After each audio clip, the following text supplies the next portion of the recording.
لا إله إلا الله محمد رسول الله عليه صلاة الله وآله والأحبة. اعوذ باللہ من الشیطان الرجیم، بسم اللہ الرحمن الرحیم۔ ناظرین، آپ دیکھ رہے ہیں آئی ڈی ٹی وی اور معراج کا موضوع ہے دجال کا ابتدائی تعارف۔ دجال بروزن قوال مبالغہ کا صیغہ ہے جو کہ دجل سے بنا ہے، جس کے معنی جھوٹ، فریب، ملمہ سازی اور حق و باطل کا آپس میں غلط ملت کرنا ہے۔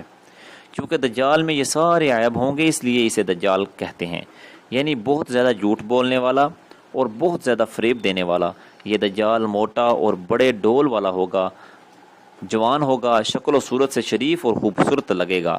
اس کا رنگ گندمی اور صاف ہوگا، قد پستہ ہوگا، اس کا سر سانپ کی طرح ہوگا، سر کے بال گنگریالے ہوں گے اور بہت زیادہ ہوں گے، جو موٹے اور سخت ہوں گے جیسے درختوں کی شاخیں۔ سر اور دڑ اتنا ملا ہوا ہوگا گویا کہ اس کی گدی ہی نہیں ہوگی۔ اس کی ٹانگیں ٹیڑھی یعنی کوسین کی طرح ہوں گی۔ اس کی پیشانی پر کافر لکھا ہوگا۔ آنکھ کی جگہ بالکل سپاٹ ہوگی، آنکھ سبز اور کنچے کی طرح چمکدار ہوگی۔ بائیں آنکھ سے کانا ہوگا جو کہ دیکھنے میں بد شکل لگے گی۔ آنکھ پر سخت ناخنا ہوگا۔ داہنی آنکھ پھولے ہوئے انگور کی طرح اور کھڑی آنکھ ہوگی۔ اس کی دونوں کلائیوں پر بال بہت زیادہ ہوں گے اور انگلیاں چھوٹی چھوٹی ہوں گی۔ دجال کا ظہور قیامت کی بڑی بڑی نشانیوں میں سے ایک ہے۔ حضرت امام مہدی رحمۃ اللہ تعالی علیہ عیسائیوں کے فتنوں کو مٹا کر فارغ ہوئے ہی ہوں گے کہ اس دجال کا ظہور ہو جائے گا، جس کے خاتمہ کے لیے حضرت عیسیٰ علیہ السلام تشریف لائیں گے۔ دجال کے بیان کی اہمیت امت کے اندر کتنی رہی ہے، اس بات کا اندازہ آپ یوں لگا سکتے ہیں کہ مسلمانوں کے گھروں میں مائیں جہاں اپنے بچوں کو دیگر اسلامی عقائد اور بنیادی تعلیمات سے آگاہ کرتی ہیں، انہی میں سے ایک دجال کا ذکر بھی ہے۔ آپ جب چھوٹے ہوں گے تو بچپن ہی سے اپنی ماؤں کی زبانی دجال کا خوفناک کردار آپ کے لاشعور میں بٹھا دیا گیا ہوگا۔ یہ در حقیقت امت مسلمہ کی ماؤں کی وہ تربیت تھی جو بچوں کو اسلامی عقائد سے ہٹنے نہیں دیتی، لیکن اب شاید صورتحال تبدیل ہو رہی ہے اور جاہلی تہذیب نے آج کی ماؤں کو اہم ذمہ داری سے کافی حد تک غافل کر دیا ہے۔